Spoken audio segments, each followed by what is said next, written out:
Hello everyone. So a lot of you guys really like the beginner's guide video that I had on Lidia, and a lot of you have been coming in and asking me, one, if I still like playing the character, been expressing some grievances with the character. She feels weird, I don't know what to do with her, I'm having problems with this, she feels weak, she has these weaknesses.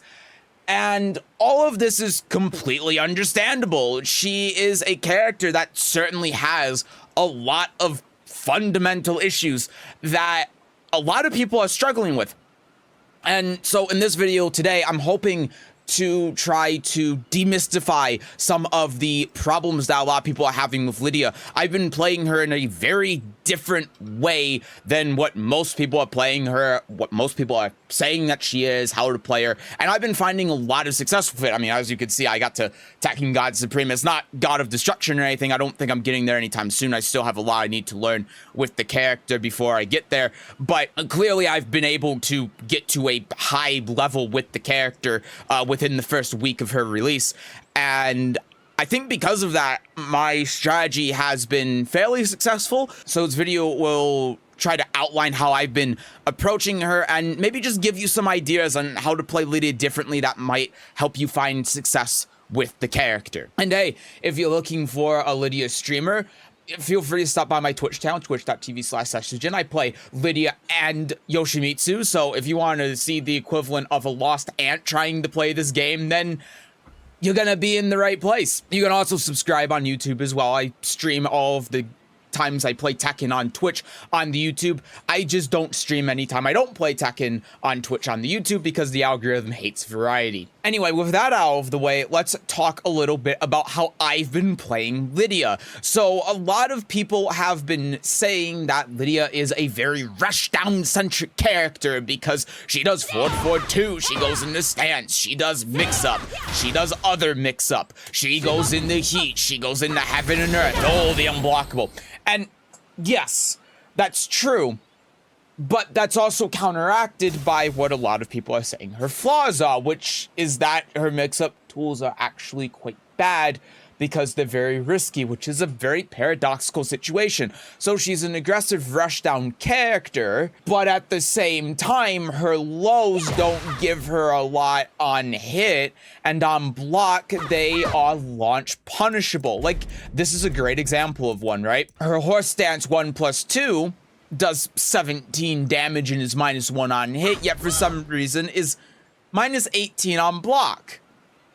Now, yeah, it's a counter hit launcher, but that isn't really a great low. And even if we transition to wolf stance, her low there, her house sweep is still -16 despite requiring a stance transition. And I think this is one of the reasons why a lot of people feel that Lidia feels stiff and weird, is because she feels like she's supposed to be a rushdown mix-up character, but there's something that's just missing because those rushdown and mix-up tools have a very skewed risk-reward.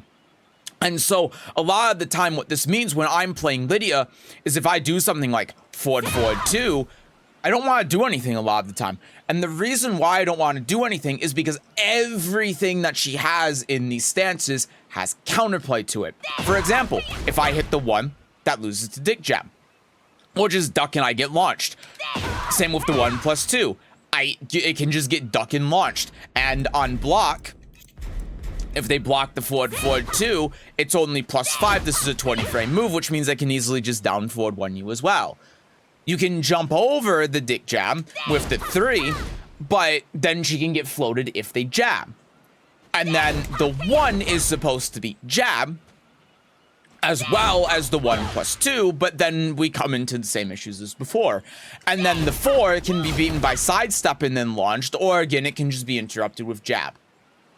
And that's not even to go into armor moves that the opponents might have that will also shut down options in the same way down jab will, except it'll also hit her if she does 3. So a lot of the time, what I end up doing after forward 2 is just do nothing and wait.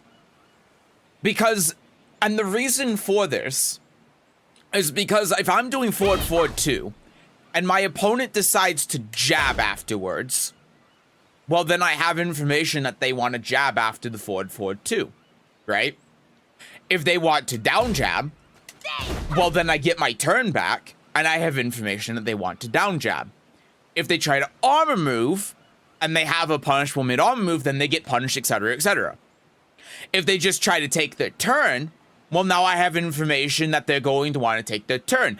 And if they want to take their turn, now that's going to open up pretty much every option I have. Because if they're just taking their turn and I'm +5, then now the 1's going to hit, now the 2's going to hit, the 1 + 2 might hit depending on what they do, the 3 also might hit depending on what they do, and now this is opening up a lot of options for me and it's giving me information. The other thing as well is if someone does start doing stuff like jab, I have another option in my arsenal, which is to do this. So if someone has a stubby jab, Lidia doesn't, but we'll just say that, or they do like a stubby down forward 1, or, well, that'll float you, right? But they do something like this, then all of a sudden you jump away and you can even get a punish on them. So all of this is trying to give you information, because if you're just blindly going in here hitting buttons, then a lot of the time what's going to happen is the risk reward just isn't going to be in your favor. And if you have a tendency to do one option over and over again, even at high level, I see Lidia players just doing 4-4-2 and the 2. A good player is going to catch on to that tendency and start interrupting it. They're either going to do something safe like down jab, or they're going to do something a little bit riskier, commit to the duck, and then launch.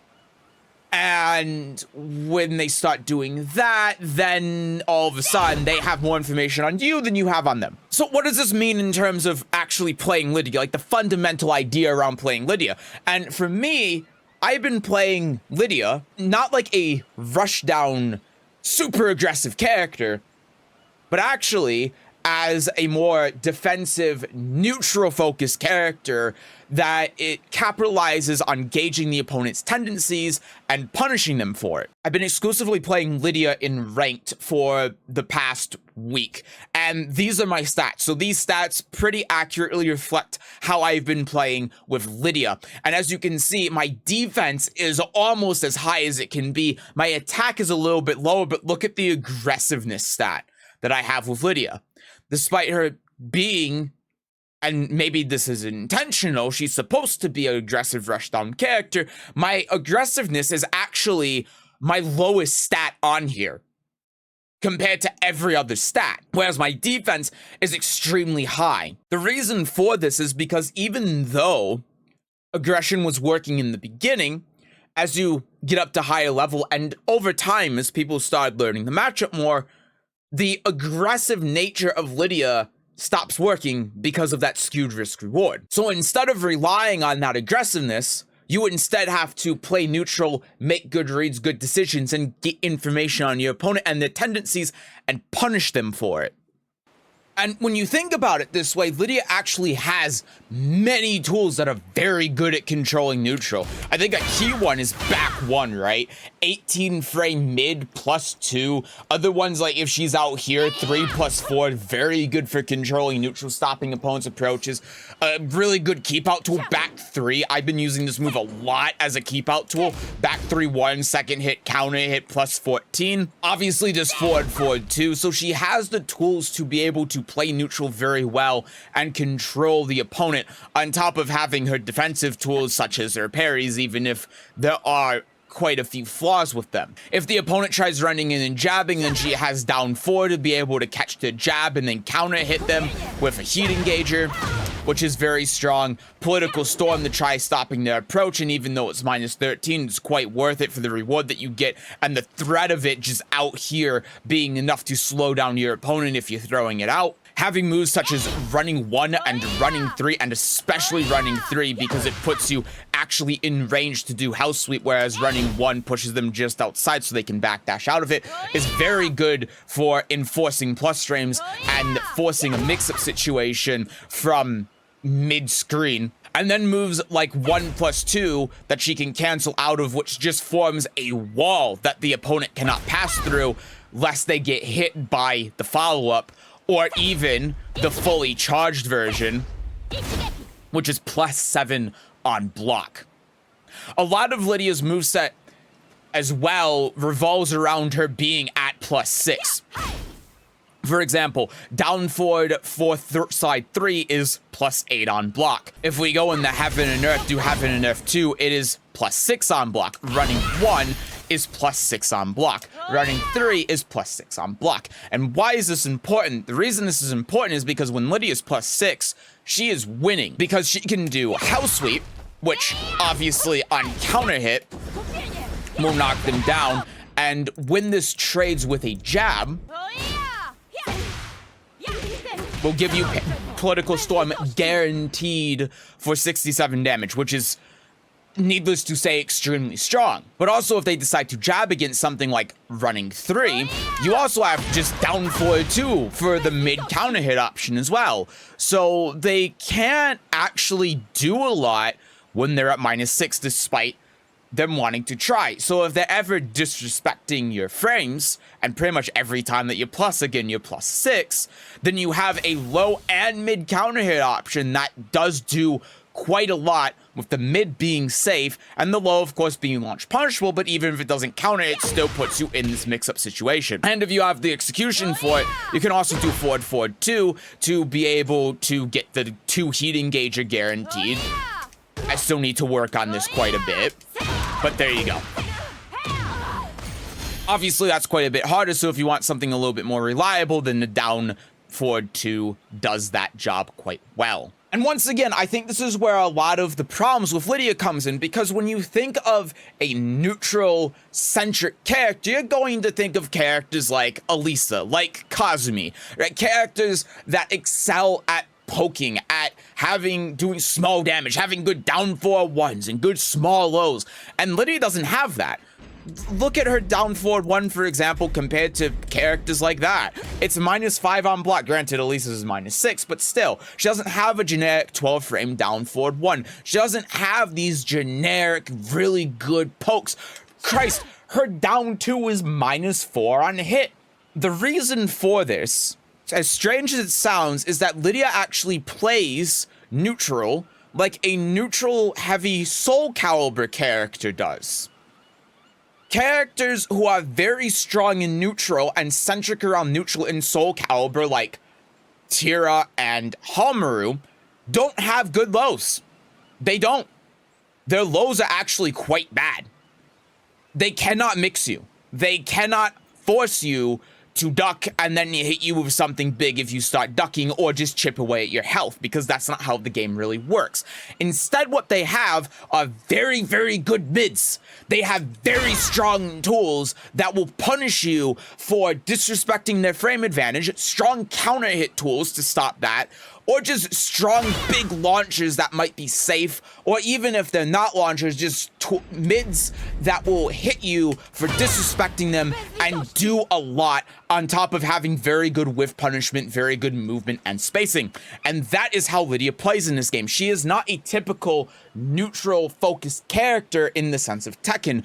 She falls more into a neutral centric character in Soul Calibur, and I think that's what confuses a lot of Tekken players. For me, it's actually quite easy picking up this character because I main Tira in Soul Calibur, who is a neutral focused character, and Lidia reminds me a lot of Tira in that way.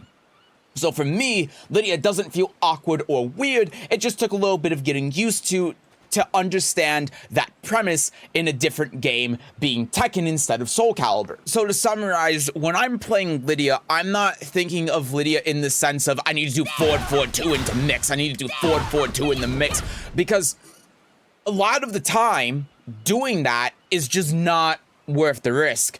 And when it is worth the risk, most of the time it's because the player isn't confident or familiar in the matchup. That doesn't mean that Lidia isn't aggressive, but you have to do it in bits and spurts. You have to get a feel for the tendencies, win the neutral game, and then that's when you can start doing this kind of stuff. But until then, you gotta wait. You have to be patient with her. And when you're out here neutral and you're just playing neutral, you're playing footsies, you try baiting them into doing something. Forward 2 and just wait. One thing that can beat out Lidia's options, again, is Rage Art or an armor move. And people will have a tendency to do this if they know it, because a lot of Lidia players are gonna just forward 2, 1, and then 3 or whatever.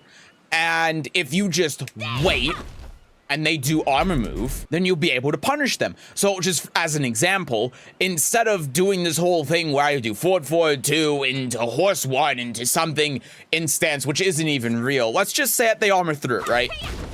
Just wait. Minus 13. Let's say I do 4 here. They can armor through my fastest option there. Now I could go low, but then I might risk of getting launch punished if they get a read on the low. So why not just wait? Right? And again, this is how I've been playing Lidia. So not on the aggression, not full foot on the gas, force mix up and mix up and mix up. Because Lidia has the tools to not have to do that. She can just sit here and do back 1. She can do down 2. She can wait for the opponent to do something stupid like a punch and then parry them out of it, right? These are the things that you have to be paying attention for. And when you think of her this way, it gets rid of a lot of her weaknesses. For example, Lidia is very weak to sidestep, right? Extremely weak to sidestep. This is a common issue that Lidia players have, and it is not unwarranted. I still have an issue with people sidestepping. It's difficult to deal with the sidestep, right? So pretty much any option that I do here, if I don't screw it up, is going to lose to sidestep right. If I do back 3, it loses to sidestep right. If I do down forward 2, it loses to sidestep right. Down back 4, sidestep right. Like, sidestep right is just her weak side. And her homing moves, she has them, but look at the range on these moves. It's not very good. And then down forward 3 plus 4 is better, but it's so slow. And it's going to lose to a step guard most of the time, as long as they time the step guard right. Including her house sweep. I mean, even her house sweep doesn't have a lot of range. But again, if you're just waiting here and forcing them into a mistake, and you see, oh, they keep sidestepping here, then you can do this into something like this, right? Just wait for them to have a tendency to sidestep. If they're sidestepping out at this range, and you know what you can do? Just use that opportunity to get in. Or maybe just let them sidestep. You don't have to contest it. Because again, like, they have to come to you. If they're coming to you, then you have options for keep out. Back 3, 3 plus 4, right? Even up forward 3 has pretty good range. You'll knock them down. And wall spawn is only minus 9. Moves like down 2 can reach pretty far. You can dash in, and if they try jabbing you, you can counter hit them. And when you start playing Lidia this way, a lot of her problems just start to not be as bad. They're still there. It's not like she doesn't have weaknesses. She certainly does. But when you play her more patient, more conservative, just not full-on aggression, 50-50 and 50-50 and 50-50. Sorry, I hit my mic. Then she becomes a lot less problematic when it comes to her issues. All right, so I wanted to show you guys a game here real quick that I played fairly recently to hopefully give you an idea on what I'm talking about with Lidia, how I'm playing Lidia, and again, just trying to give you some ideas with an actual example instead of just talking your ear off. So we're going to immediately notice, you know, like first round, just trying to feel out the opponent. You're going to see that I do down 2 there when I run up. And that's coming back to what I said before. If you run up, then they're going to think, oh, she's going to do like running 1 or forward 2 or something. And then they're going to maybe jab for keep out. So running up and doing down 2 is a good way to be able to get out of that situation. And again, on counter hit gives you that guaranteed follow up. So I just wasn't expecting the second hit to whiff. Another thing as well to keep in mind here is that the connection was quite bad, so there are going to be some mistakes on punishes and such. Unfortunate as it is, but still, it's more about the gameplay than anything here. So you can see like step block here, and then just jab in the down 2, right? Because again, we're looking for just that little poking. We're not looking to jab in the forward 2 and to mix up like a lot of people are doing, because this down 2 is doing more than what I would get out of doing forward 2, forcing the stance going into the mix-up, because it has that high crushing property. And if it wasn't for that high crushing property on top of the speed, if I got the timing wrong, then I could have very easily gotten hit out of this, but now I get heat engager, and I have a huge advantage. So another thing that you're going to see here too, is I do running 1, but I don't go into having an earth. There are a couple reasons for this. The first reason is I don't have any stack, so I go into that right when I go in the heat, and then it's like, it's over, and then I'm out of heat and I can't get that pressure. Another reason is Lily's back is right to the wall, so doing that, forcing her back to the wall is very strong. doing running 1 barely costs any heat. It does all of this chip damage, and if you do running 1 into heaven and earth and they get a read on it, then they can stop you, which is something that we're going to see here soon in the future. So I'm just trying to push her, and Lily sees that I didn't do anything, but I'm able to, of course, because I'm +6, just run in and try jab checking her. 1, 2 here, sidestep 2, I duck that. That was just an unfortunate input, I blocked that. And then you can see here, I get this punish, right? And then I go into heaven and earth. Now you can see here that I'm not, when I go in that heaven and earth, I'm not immediately mashing the button, right? I'm not immediately mashing the 2 button. I delay it by a couple of frames. And the reason I delay it by a couple of frames is because if I'm hitting the 2 button, I'm mashing it, then armor moves, heat burst can blow through it. On occasion. I haven't labbed this extensively, so I don't know in what instances it can, it can't. Just what I know is that it's important to not immediately go through your options, because that's a good way to very easily get counter hit. So instead I delay it just by a couple of frames, and even though I had hit the 2, I still get the parry out of this. I parry a heat burst, and now I actually have a free mix of Battle of Heaven and Earth, whereas before, maybe not so much. And now, because I had played that delay on the Heaven and Earth stance, I can do House Sweep here, go in the stance, in the Heaven and Earth, because not only did I cancel the running 1 from before, but I also delayed the stance before. Now Lily's going to be a little bit more nervous and wary about the idea of Heaven and Earth, whereas before, she would have been able to just grab me out of the stance because she would have known, because, oh, he's always going in the Heaven and Earth, so he's not going to do anything when he goes in the horse. Because I have played this in this way and conditioned my opponent in this way, now the Lily player is hanging back, they're saying, okay, I'm going to wait. And because I just did the mid out of Heaven and Earth, she's not going to do anything, and then I do unblockable and I'm able to hit her with it, right? And this is all coming off of the fact that I wasn't aggressive. I didn't force a mix-up. I didn't force aggression, because if I did, the Lily player would have known, they would have been able to counter it.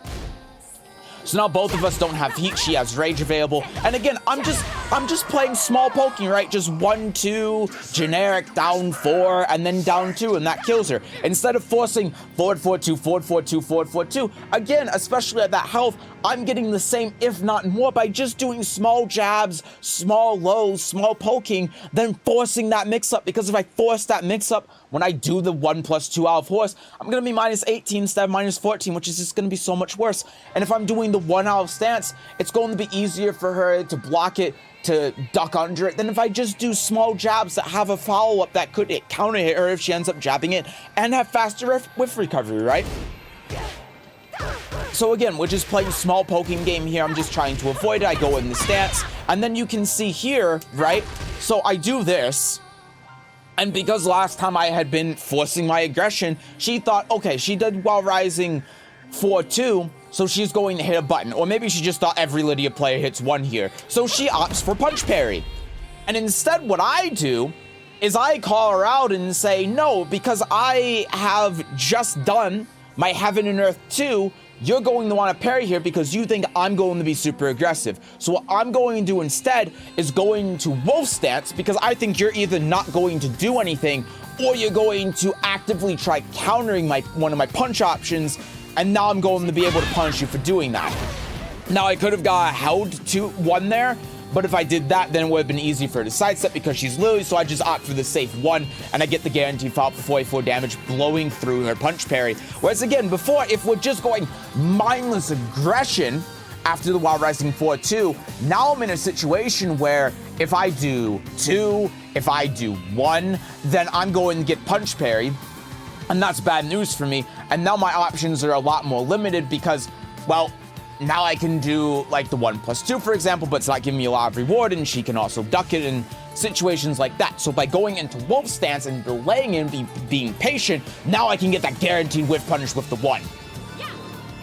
Right, so now I'm just throwing out Political Storm, trying to play a little bit of the neutral game, stop her from wanting to approach, making her a little bit scared to approach in the future. Now, this ends up not fully connecting. I recognize that and try taking my turn here, even though I'm +15, because again, the connection is just not great and I'm a little bit late. So I opt for down back 3, thinking that she's going to maybe not recognize it and try hitting a button or just hit a button on muscle memory, but she did recognize that she did that the second hit whiffed, and she ends up blocking the low because she very quickly recognizes that that's going to be the most likely decision because of what I just mentioned. It's a very, very smart decision by her to block this low and to not hit a button. Now I end up blocking the low here, and I do more or less the same thing, right? So I do while rising 4-2. She's scared of me going in the stance, so now she's just waiting because she saw me go in the wolf stance before and do the 1, so she's like, okay, I'm just going to wait. I'm going to take the plus strings. It's going to be fine. And then I end up doing the 4. Instead of just forcing something in horse stance, because the 4 is going to basically do the same thing as the 1+2 would, but it gives me greater reward, right? And I know again that the Lily is going to be patient.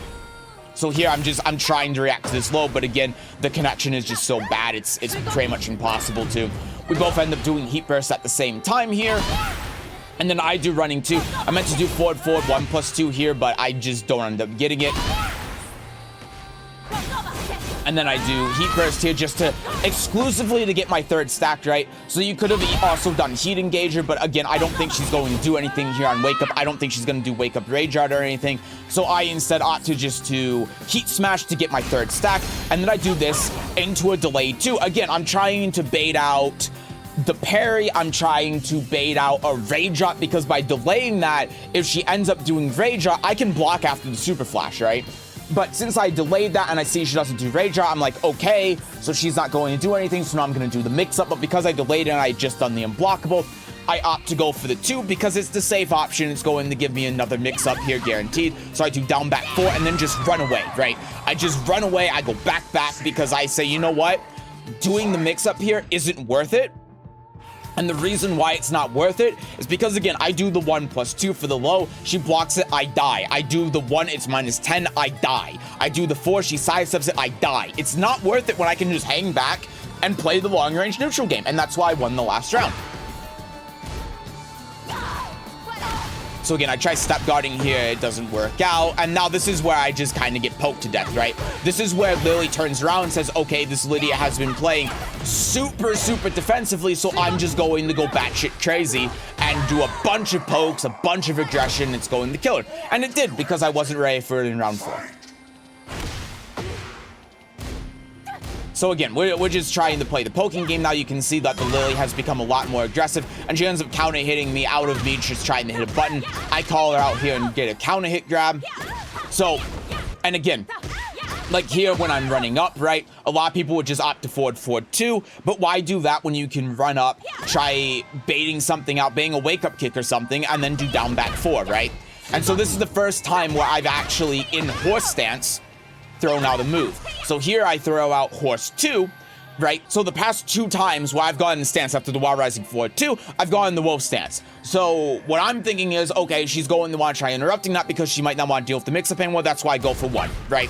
And what I do here instead after this is blocked, because she doesn't attack into my move, is I just blocked, right? Because after that 1 is blocked in horse stance, nothing is actually guaranteed. You can get jabbed out of it, and Lily jabs there to try keeping me honest out of wolf stance. But of course, because I block it, she doesn't have huge frame advantage. So here, what I should have done is I should have done core circle forward 4, back 4 or something, because again, she's been playing very defensive most of this game, although granted she has been more aggressive here, but still. So Lily opts for a sidestep right after jabbing. She does sidestep right into down 1, doesn't finish it, and then I get combo here. So what I go for here at the wall, and this is something that I quite like, is a from crouch mix-up. So after the tech throw, you can do from crouch down forward 3 or while rising 1, and then that while rising 1 has the 1-2 option or the 1-4 option, and the 1-4 is obviously a mid. She instead opts to attack into the while rising 1, and that's why the 4 ends up hitting. But this gives me a huge advantage. And in this situation, I obviously could have done like down 1+2, but I wasn't expecting her to stay on the ground. A lot of people would have done forward 2 here, and I imagine that's why the Lily stayed on the ground. Again, this is why you have to be patient, because if I had done forward 2, she would have gotten a wake up kick guaranteed. She would have had the momentum. Instead, I just say, okay, she's lying on the ground. Let me go back to neutral because it's my optimal range. And then I run up to her and jab. Really, what I should have done instead is a back 1. A jab probably isn't a great option here because she can't sidestep or anything, and I've been doing down back 3 so much. A back 1 in the heat dash probably would have done a lot here. But instead, I do jab. I go into Heaven and Earth after this, and I just immediately do the 2 because I've been delaying it the past couple times so much, and then I do House Sweep, and then I do the mid because, again, the same logic as before. I think that she's going to want to attack into it because I've been going the Wolf stance so much, her health's so low that the low would kill her, and I think that she's probably going to want to contest it. That said, if she was going to contest it, she probably would have done Rage Out, so maybe it would have been a better idea to just block here instead of doing the 2. But regardless, I did the 2 because if the 2 ended up hitting, then she would have died. I was wrong on this. And then I end up getting hit by the combo. I'm in a bad Oki situation. And then I roll out of here thinking that Rage-Out is going to whiff punish that. It doesn't. The nerves got to me, and I ended up dying. So then we go in the final round. So again, she's doing that move just because the connection was like 100 ping. It was so bad I couldn't react to it. And see, now what I'm doing is because I have been doing all of those things from before, and she's not biting when I'm doing the 1 or the 2 now. Now I know, okay, this is the first time in the set I've done the 4. So now I go for the big 4 for the plus frames. I do the 1, right? And I'm just going for plus frames. Now I'm going for the aggression. So I do forward 2 here. And again, because I'm just not confident in the connection, I go for 2-2 here instead. I do the 4 again. First time in the set I've done the 4 because she's not biting and I want a little bit of that damage. Now I think, okay, maybe she'll bite because I'm being more aggressive. So I go for the 3. It doesn't end up hitting, but it's safe. And again, counter hit grab to knock her out of that after the down back 3. And now running 3, right? And this is why I think this move is so good, because not only would it crush a low if she tries doing a low to stop my approach, but it also, her back to the wall, I'm +6, and I get that house sweep guaranteed, right? It blows right through the armor. And again, we're just playing like small things here. Down 2, right? Wall Rising 3 was probably a mistake. I should have done Wall Rising 4 instead. And then just down jab, try stopping her approach. She tries running in and doing that down back 3, which is why I did the running 3 before. And then I jab her, right? And so this is how I play Lidia. This is what I'm talking about when I'm talking about just playing neutral, holding back, being patient, playing defensive. This is what I mean. This is a great example of it, where a lot of the time people would do running 2 or they would force a mix-up. Instead, we say, no, I'm going to hang back, I'm going to wait, I'm not going to do anything. Not only does that give you good options in the short term, but then if we're also looking at the long term, because of the conditioning that you're doing to the opponent, that's what's going to open up your other options. And all of a sudden, stuff like horse 4, as an example, isn't going to be stoppable.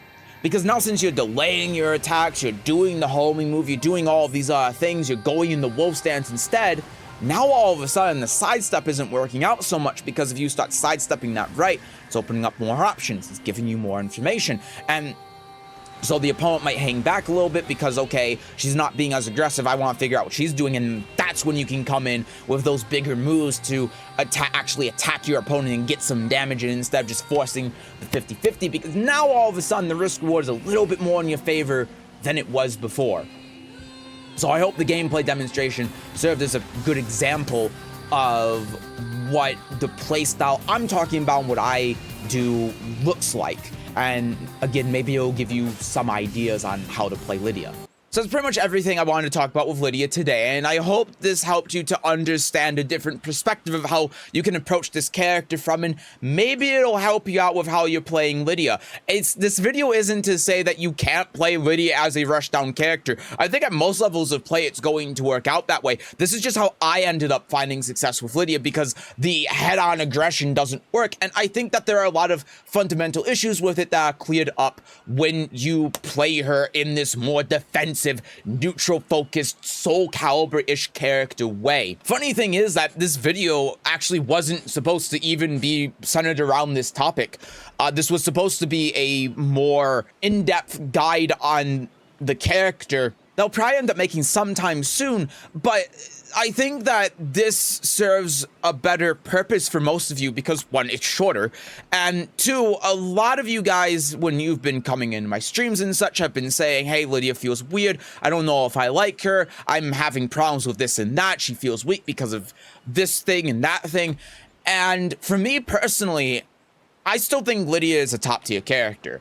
I don't know if I'd say she's top 10, but I think she's still very strong, and that's because of my approach to the character. I think my approach to the character is very different from what a lot of people are doing and what a lot of people are saying to do, and I think it's something that is worth just talking about so you can try out how I play the character and see if it works for you, because maybe it's an idea that you just didn't have that's going to open up a lot of things that you can do with Lidia and ultimately allow you to just have more fun with the character. And if that happens, then, well, this video was a success, and I'm very happy about that. So if you want to see some games with Lidia, again, feel free to stop by my Twitch account, twitch.tv/Sesujin. It's in the description and in the pinned comment. There's about 20 plus hours of stream footage of me playing Lidia. I recommend watching some of the later ones if you want to see some gameplay, because that's more when I stop falling into the style of playing Lidia. We'll also be playing Lidia more on Wednesday, so tomorrow probably, from whenever this gets uploaded. And we should have some Lidia gameplay footage as well going up on the YouTube channel, though it's going to start with some older stuff, so it's not going to be centered around what I'm talking about right now. But hey, if you want to see more Lidia gameplay on YouTube, feel free to subscribe. Anyway, I hope this video helped you. Thank you for watching, and have a great rest of your day. Bye-bye.